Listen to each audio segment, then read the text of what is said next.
to this. Oh, Bill, I didn't finish my statement to you. The reason I have two pictures up there, you see two pictures, is I have two recordings going at the same time. So it gives me two pictures. That's why there's more than one of me up there that you see. Hello, everyone. Okay. This is Dr. Roger Paul. And tonight we're going to start a new paper, uh, paper 55, The Spheres of Light and Life. And that starts on page 621 of the original Urantia book, or paper 5501, and all the rest. And so let's say a little prayer and we'll get started. Father, thank you for bringing us together tonight. Thank you for this wonderful revelation. We thank you for the the availability of this so that we can help other people learn it and that we can share it with one another and learn as we go and prepare ourselves for the mansion worlds and prepare ourselves to eventually meet you in person. We thank you for this. And we thank you for your many blessings in our life. We say this in the name of your son, Michael, Jesus of Nazareth. Amen. Amen. Amen. Okay, let me switch screens here, up here. Okay. Move this up a little. There we go. Paper 55, The Spheres of Light and Life. Everyone should see that there, right? Okay. Let me say, and I already told Jane and Bill this, but this paper at the beginning is not very difficult, but as you go through it a little bit, it gets a little bit more complicated. So we're going to take our time and go through it. It's 12 sections, so it may actually take us, at least 6 to 8 sessions to get all the way through it. But if I explain everything like I have been. So let's get started here. Diane, would you take the first paragraph?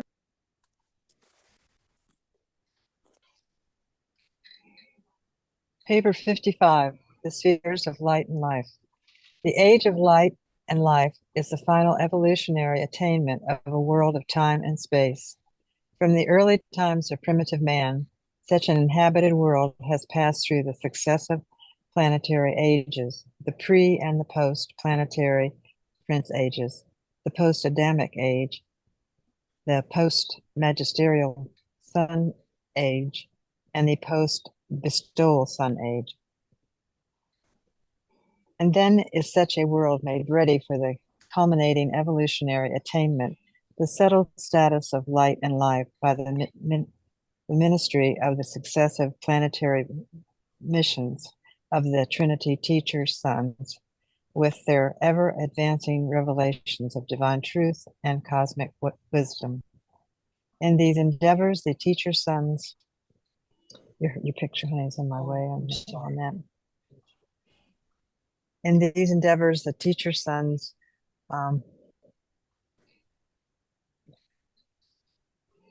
enjoy the assistance of the brilliant evening stars, always, and the Melchizedek sometimes, in establishing the final planetary age.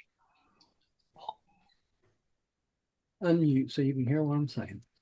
Okay, let's start out breaking down all these ages to start out with. What we're going to be talking about is the spheres of light and life. The spheres of light and life include all planets. Eventually, all planets start evolutionarily wise from a beginning, and eventually they get to the age of what's called light and life. And that is every single planet that the creator sons create. And eventually, when all the planets in all 7 super universes reach light and life, we'll get to the point where the super universe will reach light and life. And at that point, we'll all become 7th stage spirits, and the supreme will come into full fruition as a deity. Okay. And this is what they're talking about, is each planet getting to light and life. And the spheres of light and life are those planets who have evolved to the point where they have started this process.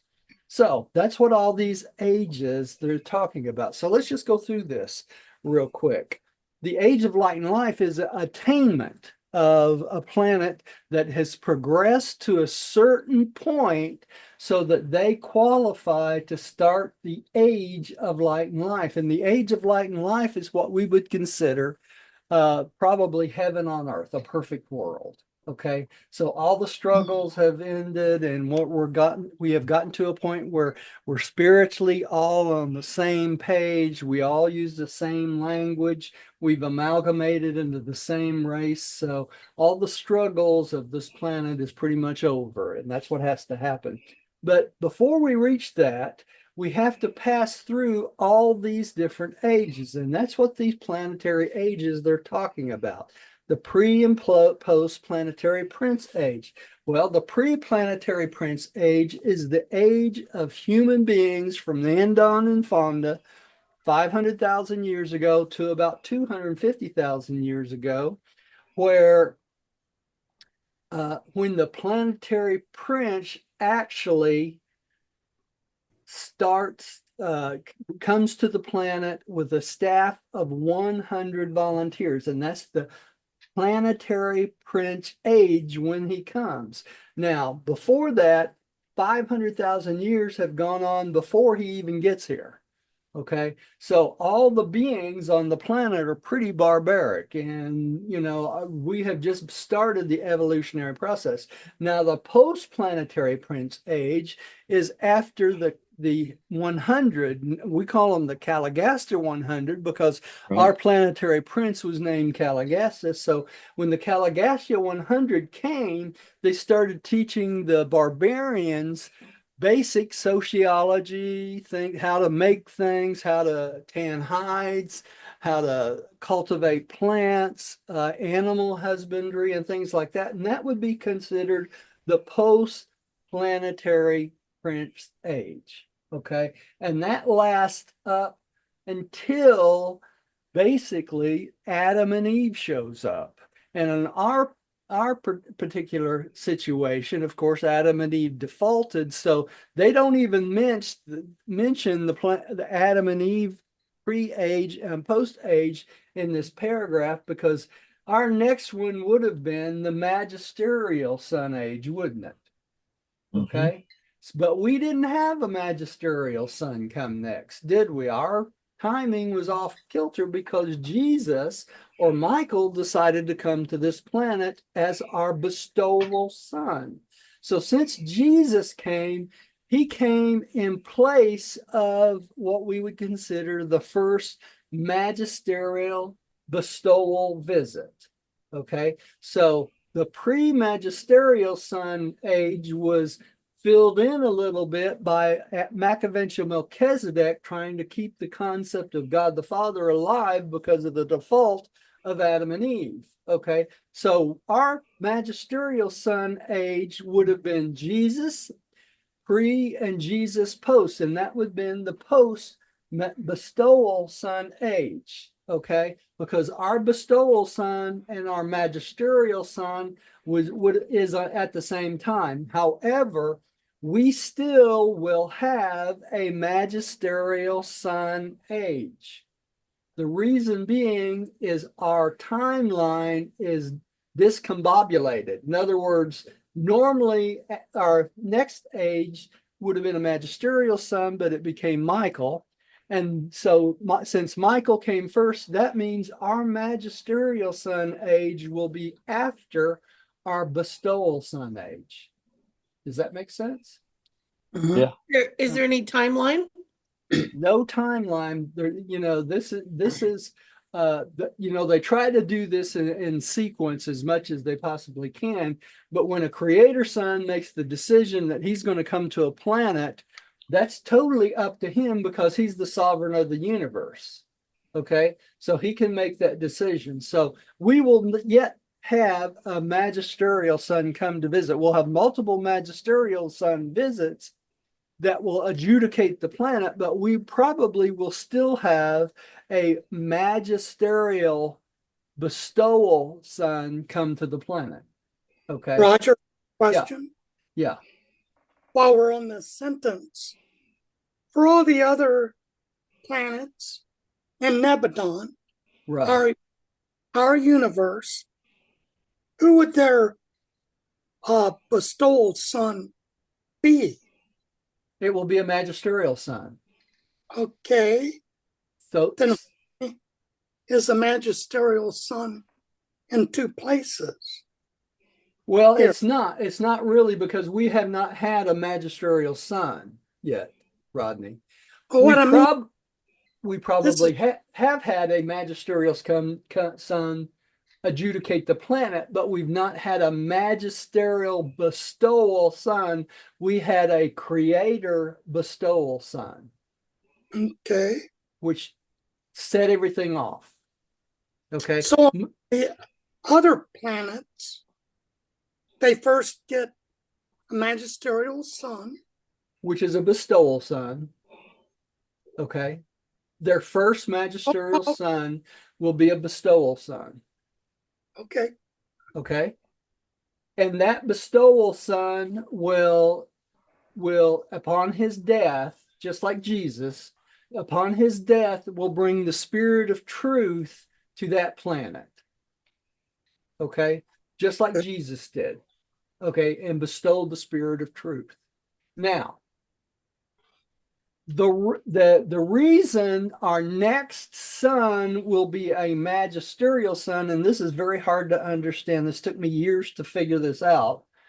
The reason our next son will be a magisterial son is because the sequence of events for us to learn, to us to progress, has to be in a certain order.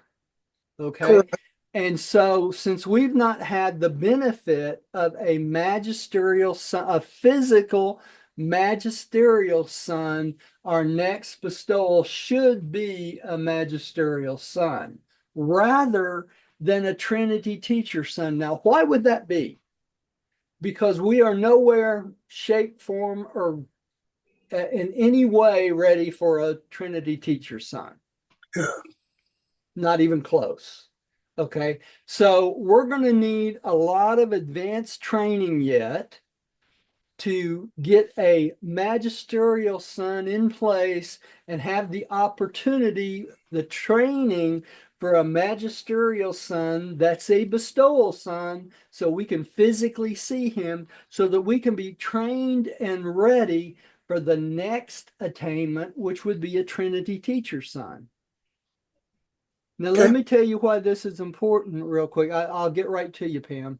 Mhm. Let me tell you why this is important real quick is the fact that we do not have a physical Adam and Eve on the planet anymore, do we? Correct. Normal planets have a physical Adam and Eve as the head of the planet at this point. So we would have an administration of, we should have had Caligastia as the planetary prince, and we should have had Adam and Eve as the physical modification of us to be able to see deity controlling the planet, because we can't see Caligastia, can we? We couldn't Correct. see a planetary prince, but we could see an Adam and Eve. And since they defaulted, we have no visual representation for us to communicate with whom? The planetary prince, which is now the vicegerent for Michael, which is Machiavellian Melchizedek, right? Okay. So we're missing an Adam and Eve. That's a big hole. So for us to be filled in, basically in this time period, we need a magisterial son, which is a bestowal son, so we have another physical representation of control of this planet for us to see. And with that physical representation, hopefully, unlike we had with our creator son, hopefully we won't execute our bestowal son, our next one, right? And he will be able to teach us what we need to know to prepare us for the Trinity Teacher Son series. Does that make sense? Yes. Okay. Pam, did you have a question? Yes, so I'm just wondering, what is that going to look like? He's going to look like he's probably going to be a mixed race, more than likely along probably somewhere along the line of the race of India, olive colored skin. If you had to assume, that's what I would assume he would be like, because eventually when we amalgamate as people, that's sort of the color that the entire human race will end up being. And so will this be a political figure or someone who No, just comes into the news? he will be a spiritual figure. He will be a teacher above all else, just like Jesus was a teacher above all else. He may steer totally away from politics completely, because the politics of the planet is such a mess all the time, right? Right. So he will try to upgrade our spiritual concepts, right? Get us away from wars and things like that and prepare us for a one world government eventually. Okay. But that'll be eons down the road. Okay. We can't even get along with each other as countries yet.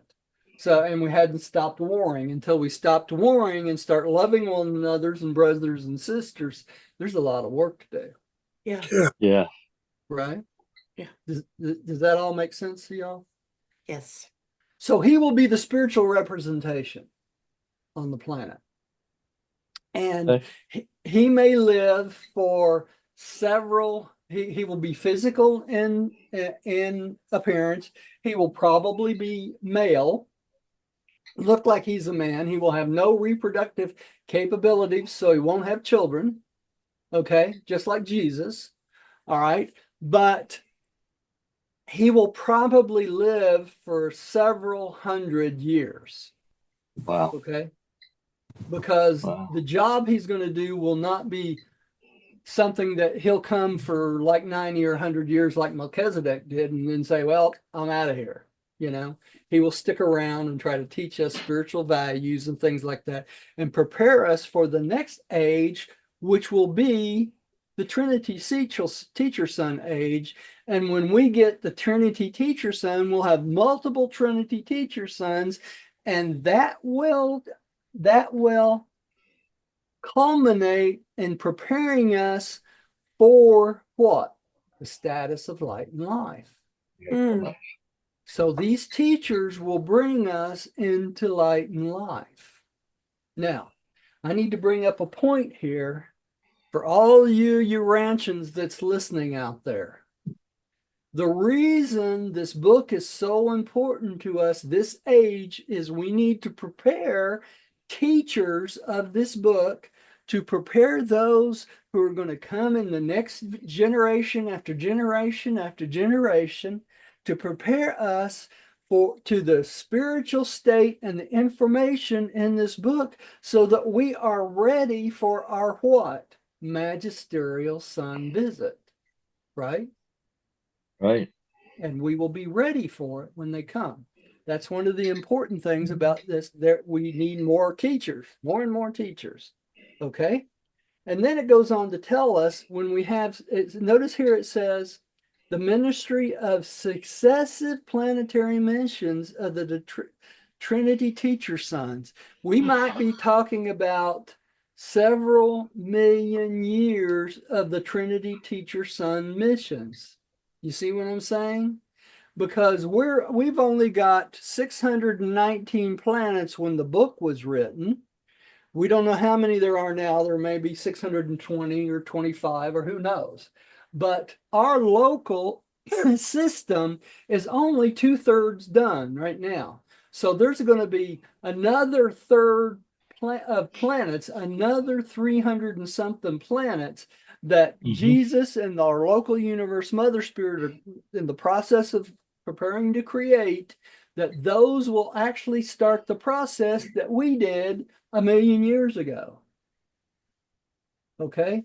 So for our system to eventually get to light and light, even those planets have to get to light and light also. Mm-hmm. Okay. It's a big group. Okay.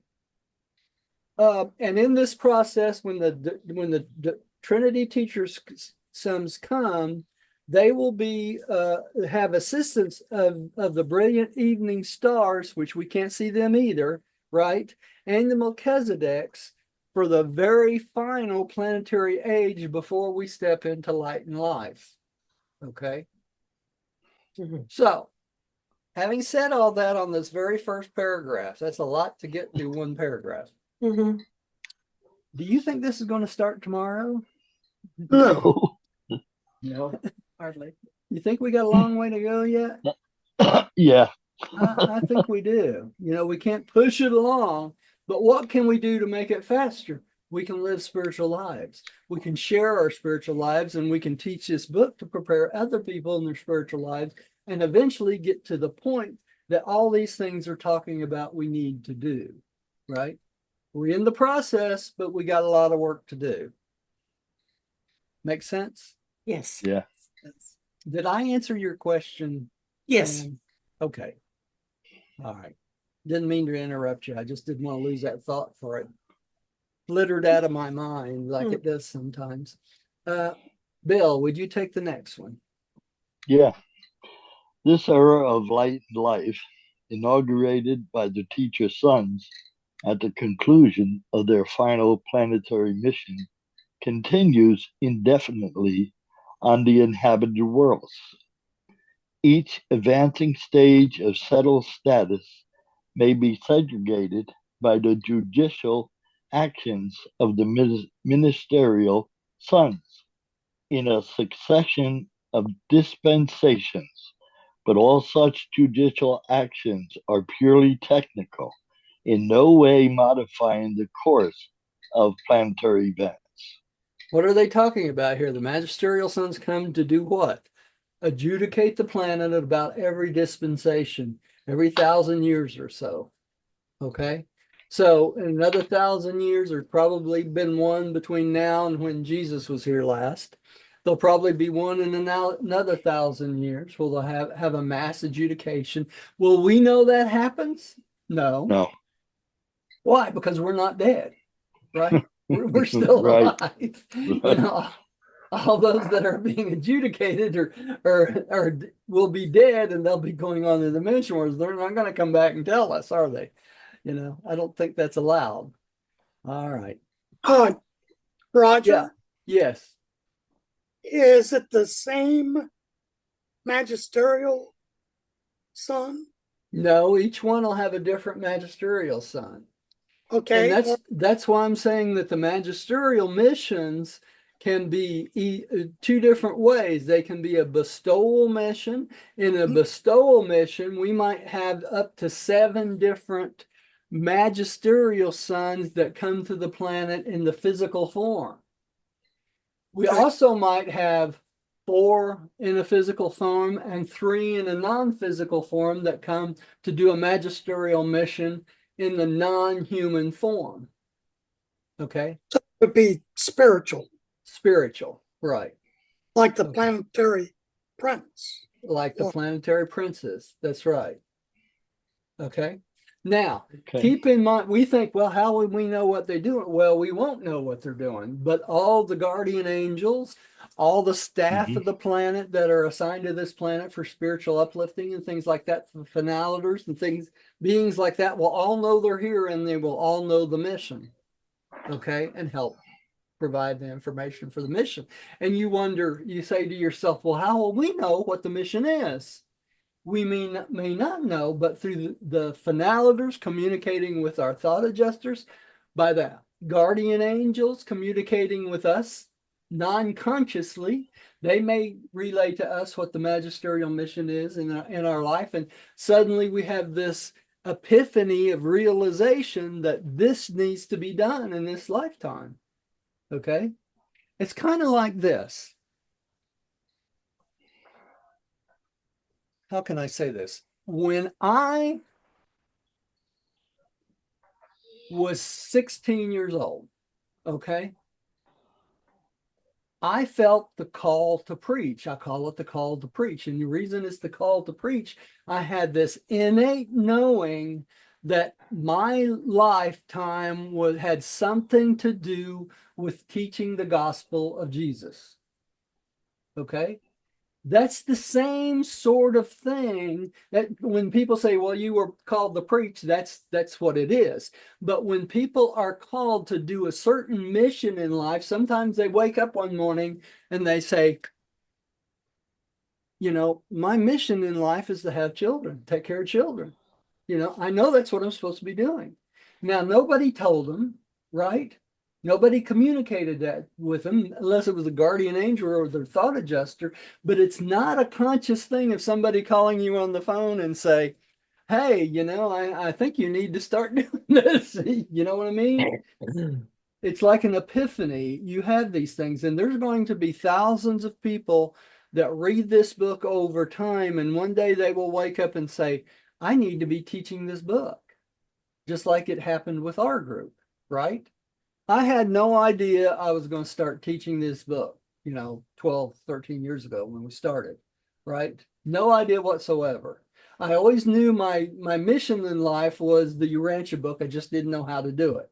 Okay. And then when the opportunity comes up, you have to grab that opportunity for your life and do the very best you can at what you're doing, because there were no schools to go to learn how to become a Urantia book teacher.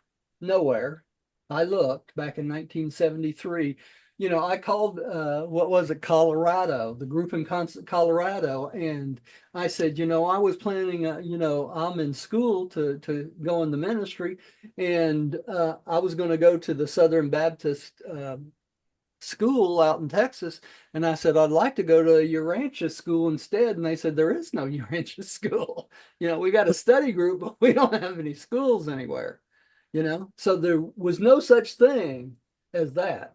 Now, by the time another 50 years ago, hopefully there will be schools. They've tried to start the school thing at a couple of the foundations over time, which haven't been real successful yet, but I'm sure over a period of time that will happen. You will have professional people teaching college courses in the Urantia book, just like they do all other ministerial students. Okay. So, it's all They a have a, process. Huh? don't they have a university? They have a Urantia University. Yep. And by the time that came into existence, I was way too advanced for that. I went through a few classes, and that was not my thing. A, B, C, D. Yeah. So that's just a word. Once you start on a process and you get to a certain point, you can't go backwards. You have to just keep going forward. And so that's the way it is. But schools like that for someone just starting out are perfect. If you're just starting out with the book type thing, so, it just wasn't right for what I was trying to do. Okay. You can't go from riding a horse to get down on a one of those little yeah, Rocking horse. rocking horse. It just don't work. I don't care what you do. Okay, so let's go on to the next one. Did we read this? No. Yeah, we Not did. this one. Okay. Yeah, this one. Okay. Jane, I think you're up. Okay. Only those planets which attain existence in the main circuits of the superuniverse are assured of continuous survival. But as far as we know, these worlds, settled in light and life, are destined to go on throughout the eternal ages of all future time. Okay, this is real important. What are they telling us here? That the planets that are inhabited, that Jesus and the local universe mother spirit are creating, these planets are destined to continue on forever. Okay.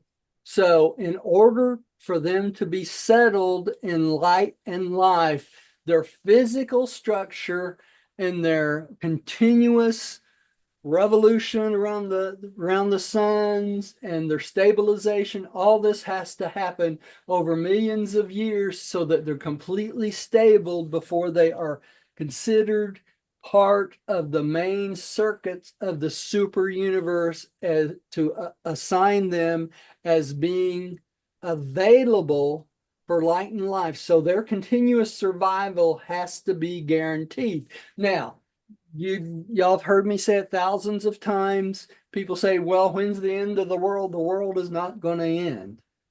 No. Okay? Never, ever. This is the planet of the cross. This is the jewel of Nebadon. Okay, so it is never, ever going to end. We might try to blow ourselves up, but somebody will step in and take care of it. I keep telling everyone. So if you think the world's coming to an end, like it says in the book of Revelation, I hate to tell you, it is not going to happen that way. That's not what he meant. Okay, so this planet, the way it is right now, it has to evolve. And through that evolution will eventually become settled and light in life. And in order to do that, the physical structure of our planet, everything about our planet has to settle down. We won't have any more earthquakes. We won't have any more tsunamis. We won't have all these natural disasters. All these things will pass, okay, before we settle in light and life. Okay, so the planet must be stable. And that's the truth. That's the truth in all the planets. All right. So, Rodney, would you take the next one? Yes. There are 7 stages in the unfoldment of the era of light and life on an evolutionary world.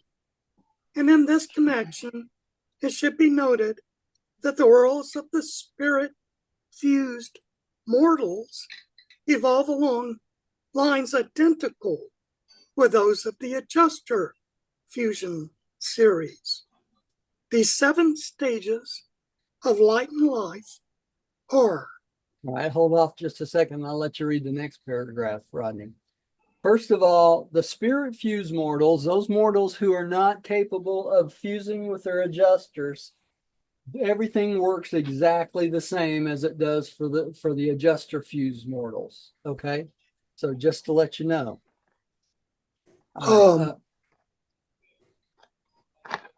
So there's worlds where they can only fuse with the spirit. Yes, there are. So what does that tell you? That means there's spirit fused mortal worlds in the 619 in the system of Satania. I remember studying this, yes. Remember that? Okay. So the spirit fuse works just like the adjuster fuse. The difference is the adjuster fuse has the possibility to go straight on to Paradise on Paradise Ascension. The spirit fuse can eventually get to that state, but most of them stay in the local universe, right? Correct. Okay. All right. That's the difference. And actually, Rodney, I'm going to let Rick take this list for me. Rick, would you take this list for me? Yeah. Flip the page. Turn the page. Oh, I'm sorry. I got too many computers going. Roger, aren't the non-breathers, aren't they usually a spirit fused world? They are too, Rick. Yeah, they sure Yeah, are. seems like I remember that. Yeah, the non-breathers, and they allude to, I believe it was those who are in a different physical kind of universe. You get the impression that there are beings that are sub-atmospheric that would be like in the oceans, right? And from what I understand, those type of beings would be spirit fused mortals too. It seems like it's only the atmospheric type of beings that become adjuster fuse, right? All right. The 7 stages are: the first are planetary stage, the second are system stage, the third are constellation stage, the fourth are local universe stage, the fifth or minor sector stage, the sixth or major sector stage, and the seventh or super universe stage. Okay, so Roger, yeah. Mhm. why doesn't the minor sector and the major sector have names? Every other one has a name. They They is it's do. they They're do. INSA. INSA It is one of them. yeah, and Oh, okay. minor is U minor the third. Yeah. Okay. Yeah. Okay. Thank you. hmm Yep. Okay, so keep in mind with each one of these stages, the period of time we're talking about for the evolution of not only the planet, but the system, the constellation, and the universe. Each one of these takes millions and millions and millions of years. Okay, so we don't go through this period of light and life from we're a light and life planet one day, and the next day we're a sixth or major sector stage. You know, these things take millions of years, and with each one of these, the progression of both the spiritual and the physical in the universe totally changes. Okay, so the spiritual changes from the first or planetary stage to the second or system stages is humongous. Okay, Mm. so these things take long periods of time, and that's why I keep stressing the fact that I hear people getting on the radio and YouTube and all sorts of stuff saying, well, we're coming into the age of light and life. No way. And I say poppycock. I You think know, we're in the planetary stage. Yeah. we're not even into the planetary stage because we have not spiritually become a settled planet, have we? Well, You that's Right. know, true. we haven't learned how to not be more barbarians yet. And part of that is our default of Adam and Eve. And part of that is we don't have a spiritual head teaching us like a magisterial son. Jesus tried to start us out on that. Remember, what was his mission? The fatherhood of God and the brotherhood of man. Correct? That's the very first step on spiritual progression. Without the fatherhood of God and the brotherhood of man, you have no salvation, right? With no salvation, you can't make spiritual progress. Does that make sense? Yeah. Yes. That's why that first step was Jesus, and every step after that will be taught from a magisterial son or a Trinity teacher son. Okay, so each one of these stages has major changes in our not only our physical characteristics, our spiritual characteristics, but also the physical characteristics of the planet itself, the system itself, the constellation itself, and eventually the universe itself. Each one of these has to become physically stable. Okay? So let me ask you a question. When you look out, we got these beautiful new telescopes. You can see out hundreds of millions of years. Do you see anything that's stable in our local universe? No. Doesn't appear to be. Nope. You think there's any stable in our system? No. No. Do you think there's anything stable in our constellation or our super universe? No. No. No. There's not one single system or planetary system or constellation that has reached light and life. Not one. Okay. So that's good to know, but we're not that far behind everybody else because why? Because everybody else is behind, right? Yeah. So we all have goals for the future, right? And people say, well, why do we have to learn this now? This is way into the future because our mindset has to be on what? Light and life. Life. Who is the first being on our planet to reach light and life? Jesus. Jesus. That's right. Yeah. Jesus reached light and life before he left the planet. And that's what because of this book, that's what they want us to do. They want us to spiritually, physically, and spiritually in our minds to reach light and life ourselves before we leave the planet if we can. Now, why would they want this? So that when we get to the mansion worlds, we can take the next step and start training those who get there that have no idea of what's going on. We can train them behind us. Right? And you say, well, I don't know if I could train anybody. Do you? Yeah, you can. When you get a perfect mind, when you get that new mind, that new Urantia mind, this stuff, when you read it, you'll remember it right off. Right? And it'll come right Yep. back to you like, oh yeah, I got that. I got that. I already Right? know that. Huh? Good to know that, right? Yeah. Yeah. So there's hope for all of us. Yeah. If when Enoch and Elijah fused, does that mean they reached light and life? No, it No. doesn't. No. No, it doesn't mean they reached light and life. It means they reached a spiritual plateau where they were totally attuned with their adjuster. Okay? Mhm. That does not necessarily mean they reached light and life. They may have reached light and life and they may not have.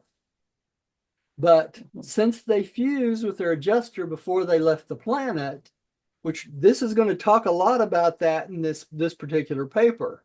But when they leave the planet, they will be in such a tune with the will of God that the pathway to light and life will become illuminated to the point where it becomes second nature to them. Right? Because of the fusion, you will know the will of God, so you will know the pathway automatically to light and life. Do they go on Thank the you. ascension plan? Yes, they do. Oh, Yeah, Okay. Okay. yeah. Everybody does, sooner or Yep. later, right? All right. What is the one thing you have to go on the ascension plan? A thought adjuster. Survival attitude. Survival attitude, and you have to have an adjuster, right? Yeah. Okay. Yeah. You have to have an adjuster. So many creatures like the sons of Adam and Eve did not receive adjusters until they left the planet. Okay. Why did they not receive adjuster till they left the planet? Is they probably felt they didn't need it because they were being trained by their mother and father, right? Oh. Okay. Okay. But when they left the planet, they have to have an adjuster. It's the same way with the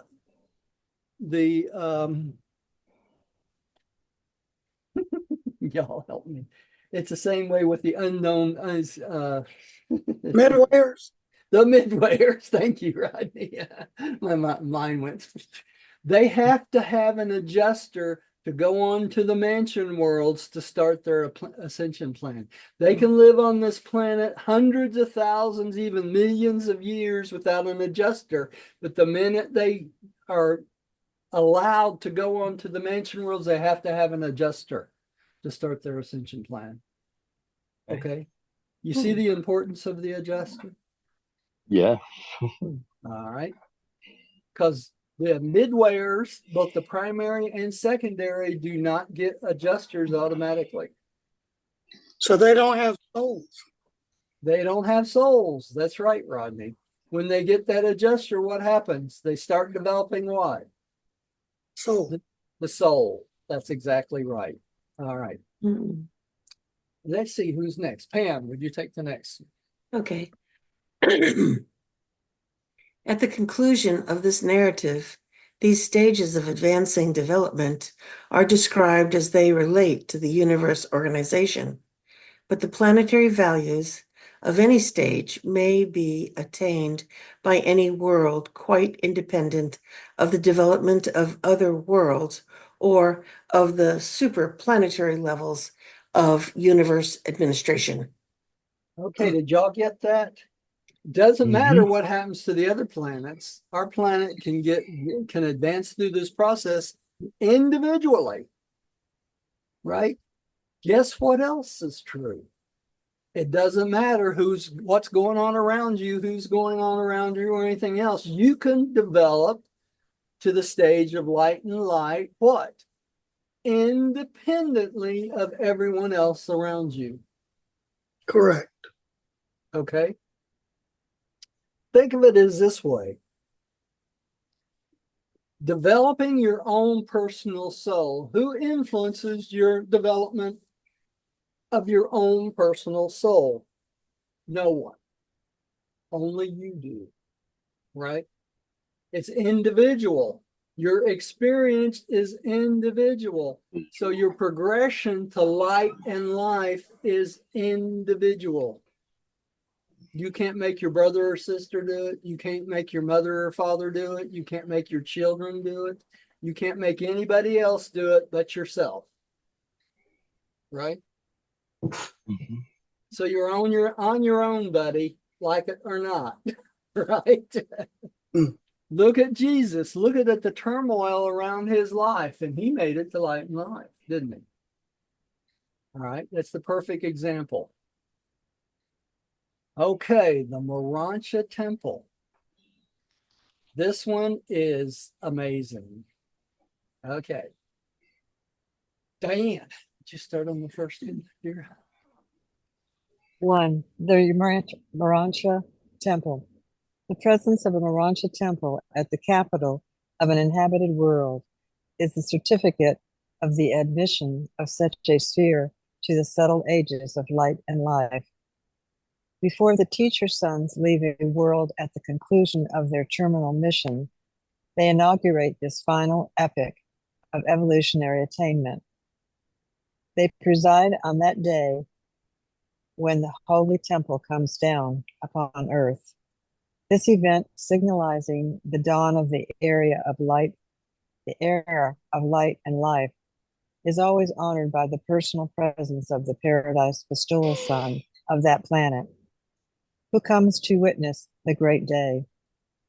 There, in this temple of unparalleled beauty, this bestowal son of paradise proclaims the long-time planetary prince as the new planetary sovereign, and invests such a faithful Lananandic son with new powers and extended authority over planetary affairs. The system sovereign is also present and speaks in confirmation of these pronouncements. Mm.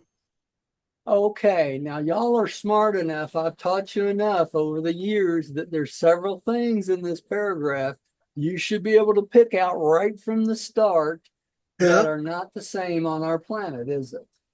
that's right. Right? Because they're talking about generally when a planet reaches light and life. First of all right, it says here that the new planetary sovereign invests in the faithful Lananandek sons. Do we have a faithful Lananandek son? We don't, do we? Nope. Calagasta went into rebellion, so did Dalagasta. So we don't have a Lananandek son. And who is the son that takes their place in this particular place? Machiaventia Melchizedek. Oh, Correct. So that's who would take this place instead of the Lananandek son, correct? We don't have an Adam and Eve or anything like that to do it either, okay? So that's one thing that's different in this paragraph right off the bat, all right? The other thing is this, it talks about the Urantia temple. The Urantia temple is not a physical structure that we can see with human eyes, can we? right, right. It's outside our sight range. No, Urantia structures altogether are not, we cannot see them on this planet right now, can we? Nope. no. Where do you think the angels, the Melchizedeks, the administration of the planet, and all these other beings that are on this planet dwell? They don't dwell in the clouds. No. Urantia structures.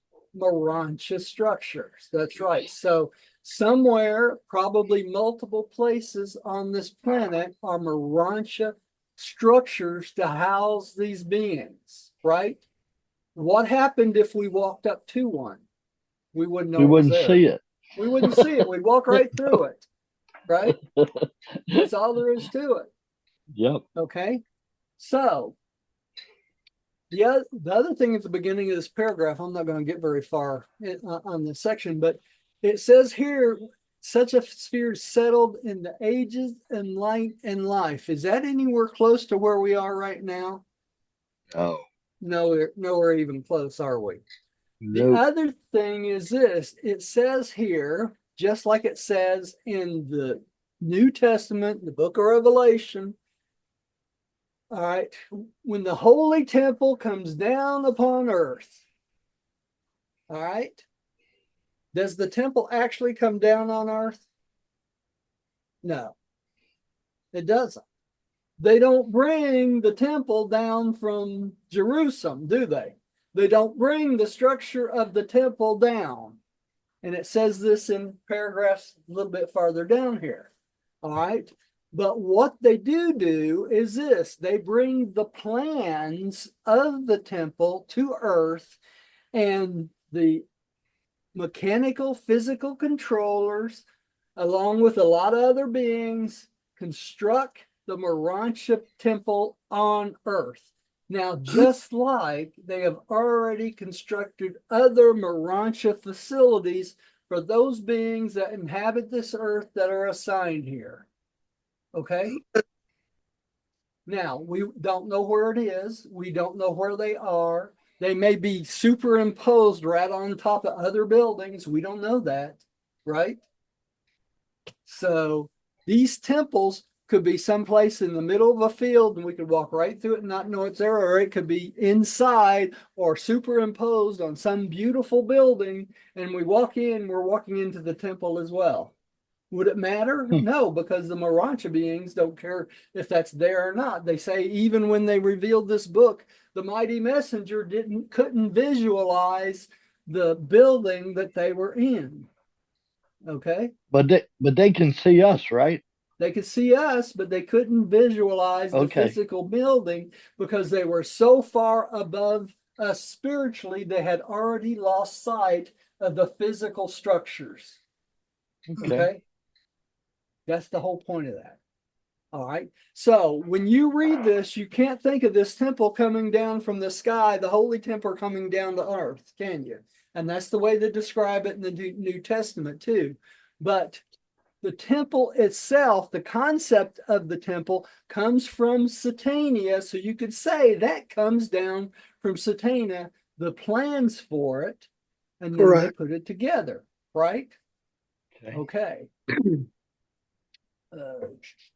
The other thing it talks about in this paragraph is the unparalleled beauty. It's going to talk about this a little bit later too, but it talks about the bestowal son of paradise proclaims the long-term planetary prince as a new planetary sovereign. So who will be proclaiming this? This will be Michael in our case. And the planetary prince he will be proclaiming will be Machiaventia Melchizedek, because he's the vicegerent of Michael and the planetary prince. So he will take that position. Make sense? Mm-hmm. So we got it all straightened out there, right? Then, Roger, Yeah. if you could go back, Yeah, sure. the is always honored by the personal presence of the paradise bestowal son of that Yes. Yeah, our paradise bestowal son is Michael. Michael, correct. Right. Now, if we get a magisterial bestowal son, he will qualify as a paradise bestowal son also, so he will also be there. Okay. Right. But Michael, being the first bestowal son, will be there as that representation. He'd But have it's interesting because he would be there at that presentation, but he can't bestow this upon himself because he is the planetary prince, can he? correct. All right. Yes. So someone has to bestow it. So probably he will bestow it upon Melchizedek, or the future magisterial bestower son will bestow it on Melchizedek. Okay. And Michael will be there as an observer, right, in his Mhm. position. We can't ever forget that Michael's not only the planetary prince of our planet, he's the sovereign of our local universe, and you can't downgrade Michael, right? No. He will always be the sovereign of the universe. Okay. So, and I'm out of time. So I think we better quit there, and then we'll take this up from here next The time. good paper. It's a great paper. Yeah. It's very, very interesting all the way through. And I think y'all will enjoy it when we get further down. And I don't want to feel like I'm beating this stuff to death, but I want y'all to understand everything there is to know about this, because I won't have the opportunity to go through this whole book again. I can tell you that. So Understood. Thank this you. is one time through. Thank you, Roger. Thank you. Already done You it. never know, Roger. You could be doing 15 years, 20 years from now. I may be 109 and still You may be. still doing this stuff. Don't have any teeth left by then. All right, let's go to the prayer of acceptance for tonight. Yeah.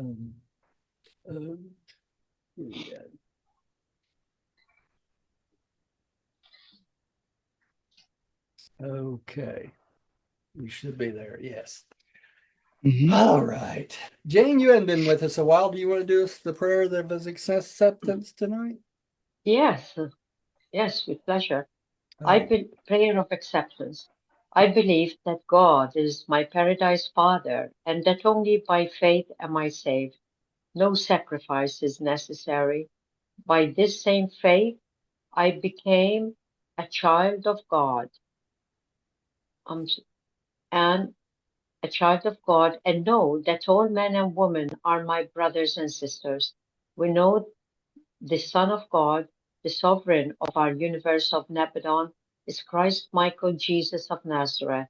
By allowing the will of God to become my will, I will someday stand in the presence of the Paradise Father. In the name of Christ Michael Jesus of Nazareth.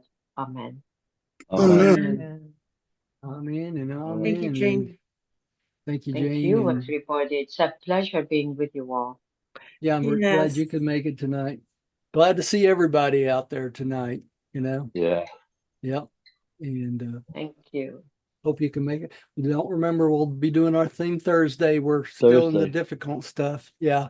We'll still Yeah. have the 7 triunities. That's still kind of hard I stuff. loved that last Thursday, though. I really loved it.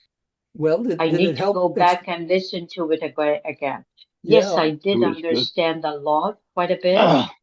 but I need to go back and listen again before Yeah. next Mhm. Thursday. Yeah. Yeah, yeah. Well, I'm glad y'all are enjoying that. It's a lot, it's hard. You have to keep your mind. It's hard stuff to understand it all, but it pays off once you learn it, so Mhm. Mhm. it really does. All right. I love you guys, and we will see Thank you either Thursday or next week, right? All right. Love you. Night, See everybody. Thank you you. so Bye. much. You're Good welcome. night. Love you guys. Love you back.